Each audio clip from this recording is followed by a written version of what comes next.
Good evening and welcome to CYC News for today, the 27th of April 2014 AD and the 19th of Bermuda 1730 AM. I'm Christina Maurice. And I'm David Nara. In today's headlines, Pope Tawadros II faces obstacles in the structural reformation of the Church, the Free Egyptians Party condemns the Armenian genocide, Turkish newspapers found to be increasing hate speech against minorities, Islamic extremists threaten to attack churches for the removal of shops near mosques, 3 Copts injured and a house burnt down in a village dispute, and a lab-grown human skin may replace animal testing.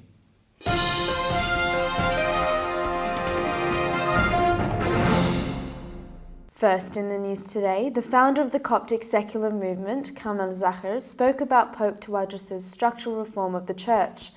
Zahir stated that Pope Tawadros was slowly but firmly moving forward in developing the Church. He also explained that Pope Tawadros faced numerous challenges, including the state breaking its promise to restore churches destroyed by terrorism. 82 Egyptian churches were attacked and burned.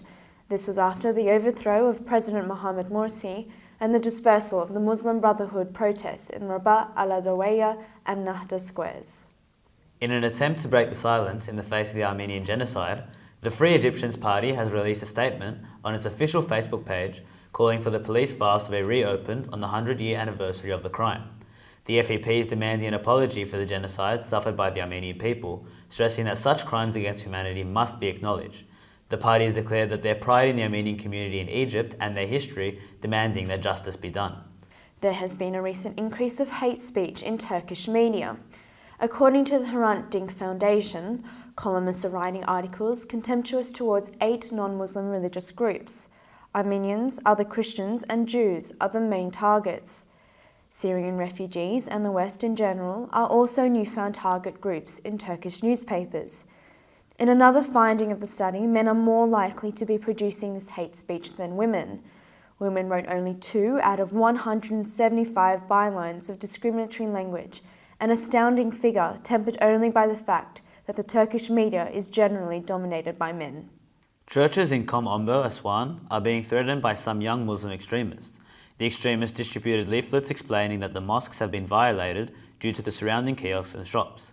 They have demanded the removal of the shops, threatening that otherwise the churches will face attacks. Father Asanios Krollos of St. George Church in Ombo said that he had tried to discuss the issue with sheikhs. Father Krollos stated that the Muslim youth believe that the state protects the church more than the mosque.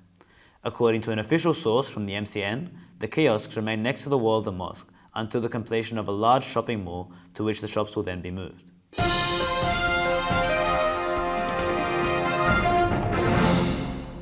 Coptic citizens of Abu Talat village in Egypt were attacked.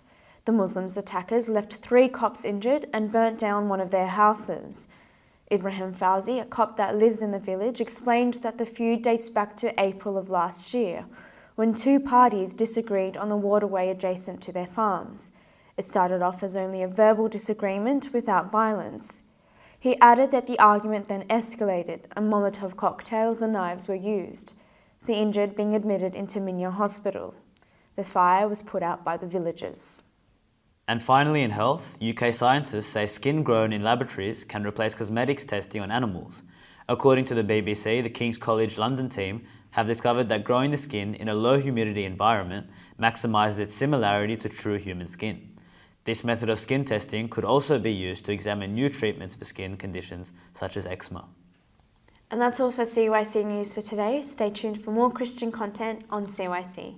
I'm Christina Maurice. And I'm David Nara. And from the CYC studios in Sydney, Australia, wishing you a blessed feast of Thomas Sunday. Good night and God bless.